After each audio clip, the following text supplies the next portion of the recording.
दोस्तों नमस्कार। एक बार फिर से आपके अपने YouTube चैनल आर्य प्राचीन सभ्यता में आपका स्वागत है।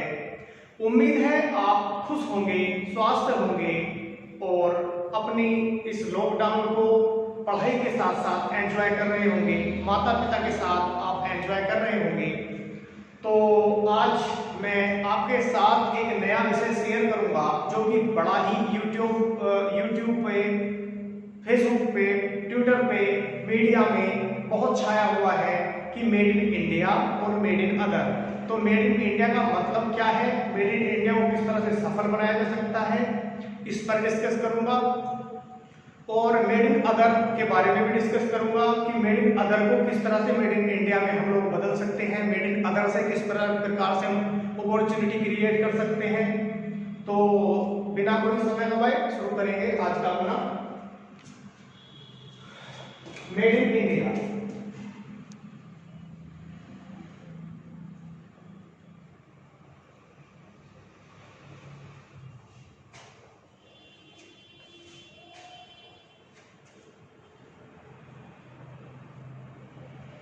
अदर का मतलब कोई भी कंपनी हो, जैसे कि मेड इन जापान हो, मेड इन कोरिया हो, मेड इन चाइना हो, मेड इन इटली हो, कोई भी कंपनी हो उसके बारे में डिस्कस करूंगा। सच्चाई तो ये है दोस्तों कि हमारे देश के लगभग 80% लोगों को ये पता ही नहीं, बहुत सारे दोस्तों को यही नहीं पता अपने देश में लगभग 80% लोगों को कि मेड इन इंडिया क्या है और मेड इन चाइना या मेड इन फ्रांस या मेड इन इटली क्या है। बहुत सारी कंपनी जैसे हिंदुस्तान यूनिलीवर, तो ग्रामीण क्षेत्र के लोग समझते हैं कि हिंदुस्तान यूनिलीवर भारत की कंपनी है, जबकि भारत की कंपनी यूनिलीवर नहीं है। यूनिलीवर से भारत का कोई वास्ता नहीं है। हाँ, भारत में अपने प्रोडक्ट सेल करती है, भारत में वो बहुत बड़ी एक मार्केट कंपनी है, शॉप से लेके पेस्ट से लेके बहुत सारी चीजें बनाती है।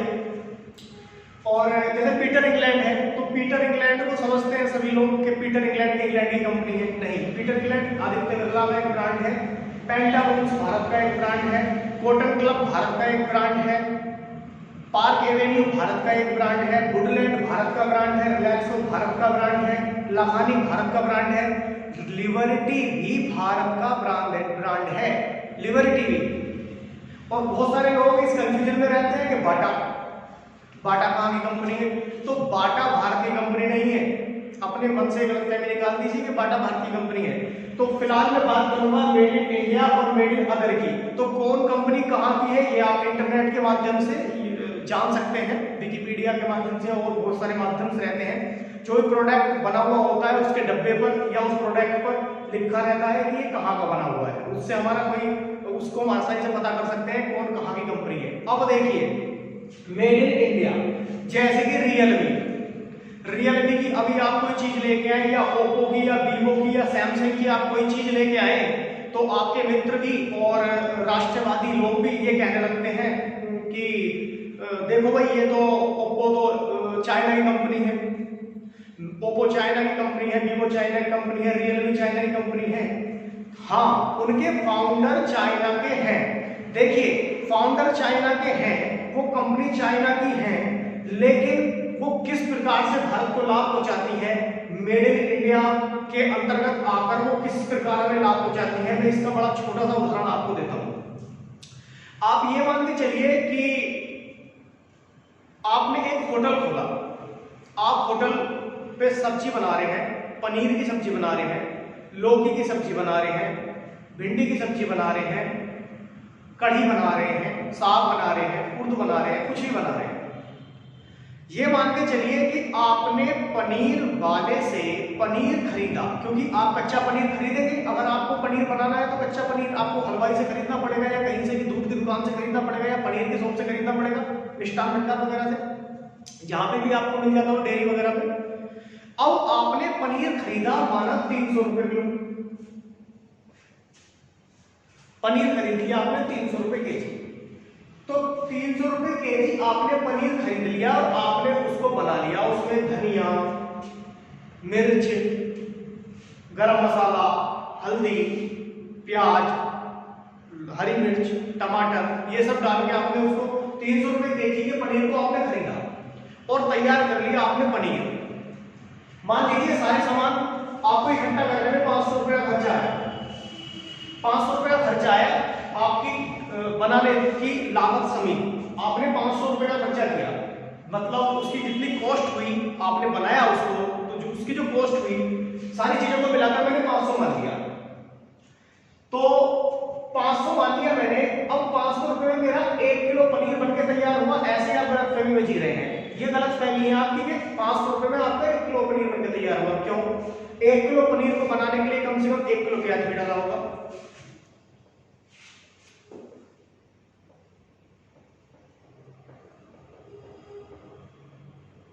ठीक है। टमाटर भी डाला होगा लगभग 250 ग्राम, धनिया भी डाला होगा लगभग 20 ग्राम, गरम मसाला भी डाला होगा इस तरह से। तो मेनली अगर आप सारी चीजों को ना मिलाकर ये मान लीजिए कि आप 2.5 किलो 2.5 kg पनीर आपका तैयार हो गया, सर्व करने के लिए तैयार है आपका 2.5 किलो पनीर।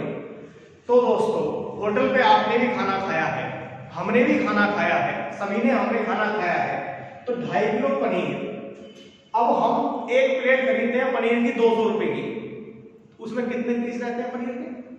1 2 3 4 5 6, मैक्सिमम बता रहा हूं 6 पनीर 6 पीस रहते हैं उसमें। एक प्लेट पनीर में मैक्सिमम 6 पीस रहते हैं पनीर के। अब हमने 300 रुपए किलो पनीर खरीदा और 6 पीस हमने 200 रुपए के दे डाले। इस तरह से अगर मैं बताऊं तो लगभग वो पनीर 2.5 किलो पनीर लगभग 3000 रुपए का बिक जाता है।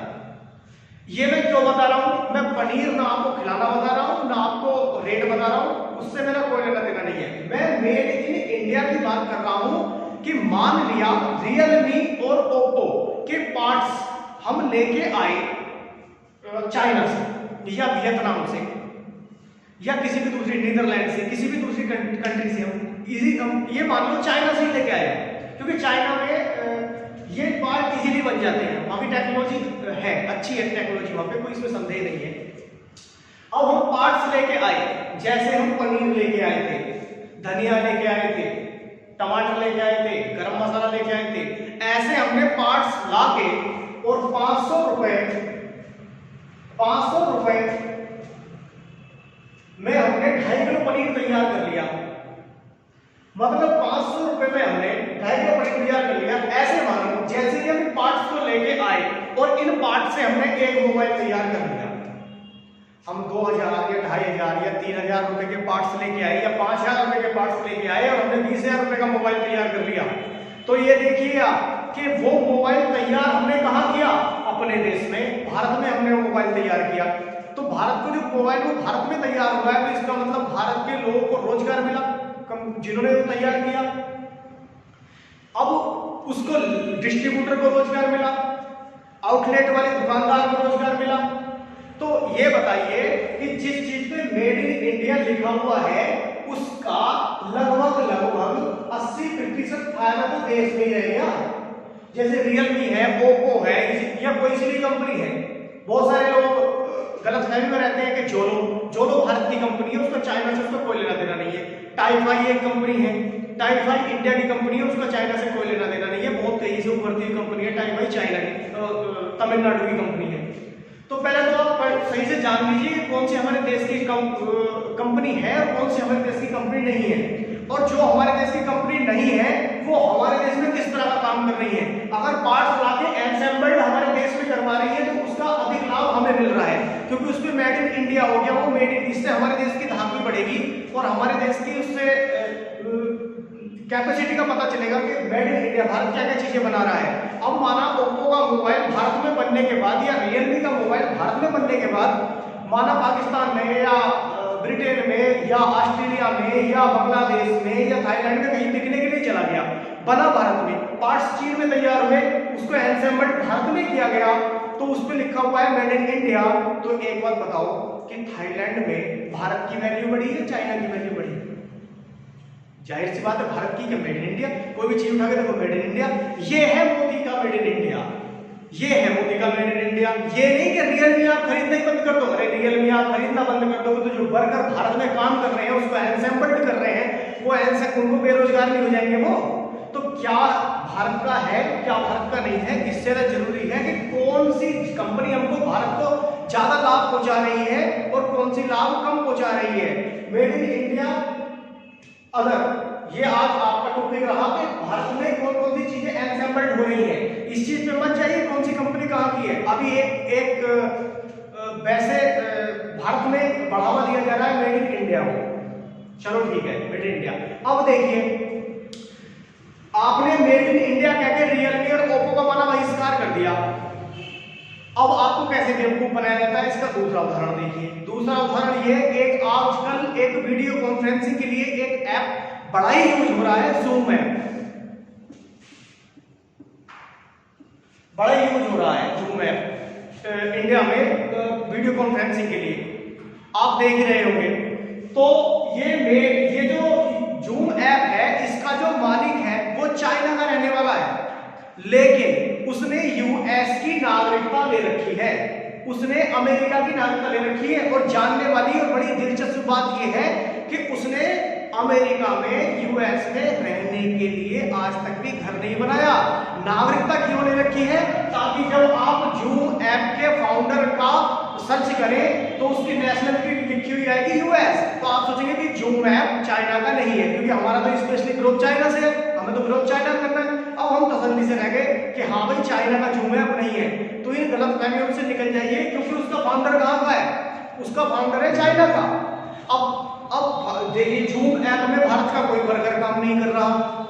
जूम ऐप आपने डाउनलोड कर लिया, वीडियो कॉन्फ्रेंसिंग आपने करनी शुरू कर दी। आजकल मैं देख रहा हूँ ज्यादातर सब वीडियो कॉन्फ्रेंसिंग में लगे रहते हैं। तो वीडियो कॉन्फ्रेंसिंग में आप क्या कर रहे हैं, कब कर रहे हैं, आपने क्या बोला चाइना के बारे में, क्या बोला, वो कीवर्ड सेट कर देते हैं, इससे आपकी सारी बातें चाइना आराम से देख रहा है। तो जूम ऐप का मालिक यूएस का नहीं है, यूएस की उसने नागरिकता ले रखी है और यूएस की उसने नागरिकता ले रखी है, लेकिन यूएस में उसने रहने के लिए घर नहीं बनाया। क्यों? क्योंकि वो भी राष्ट्रवादी है, नेशनलिस्ट है, जैसे कि आप राष्ट्रवादी हैं। आप पूरी दुनिया में कहीं भी कमाई करें, कोई भी पैसा कमाएं, लेकिन आपका सपना होता है कि मैं अपने भारत को, अपने देश को वापस लौटूंगा और वहां पे जाकर फिर कोई व्यापार शुरू करूंगा। चाहे आप कहीं भी कुछ भी सीखने चले जाए, कुछ भी, लेकिन 99.9% लोगों के मन में यही रहता है कि हम लौट के अपने देश में जाएंगे। तो इसी तरह से उसके मालिक के मन में भी है कि मैं सिलिकॉन वैली से पैसा कमाऊंगा जूम ऐप से, लेकिन मुझे लौटना चाइना नहीं है, इसलिए उसने अमेरिका में रहने के लिए घर नहीं बनाया है, किराए पे रहता है। लेकिन जब आप उसकी नेशनलिटी चेक करेंगे तो यूएस लिखा हुआ आएगा। तो इन गलतफहमियों में मत पड़िए, जानकार बनिए। जिस चीज की जानकारी आपको नहीं है मुझसे आप जानकारी कर सकते हैं, कमेंट बॉक्स में आप लिख के जानकारी कर सकते हैं। मेरे mobile number, WhatsApp number, YouTube number या आप फेसबुक पे या ट्विटर पे आप मुझसे जानकारी कर सकते हैं। फिलहाल तो खैर तो आप खुद ही जानकारी करने की कोशिश किया कीजिए, लेकिन किस चीज से हमारे देश में फायदा हो रहा है प्लीज उसका विरोध मत कीजिए, जो हमारे देश को फायदा पहुंचा रही है। मैं भी एक कट्टर राष्ट्रवादी हूं, लेकिन क्या चीज मेरे देश को फायदा पहुंचा रही है उसका मुझे पता रहता है, इसलिए किसका विरोध करना है और किसका सपोर्ट करना है, ये इन दोनों की जानकारी बहुत आवश्यक है। अफवाहों से बचिए, अपने देश को अच्छा, सच्चा, प्यारा बनाना है तो साथ मिलकर चलना ही पड़ेगा, साथ मिलकर काम करना पड़ेगा। और आपके लिए मैं फिर कोई नई जानकारी, कोई नया विषय लेकर फिर से उपस्थित रहूंगा। तब तक के लिए आर्य प्राचीन सभ्यता की तरफ से मैं सचिन कुमार आपका स्वागत करता हूं। धन्यवाद।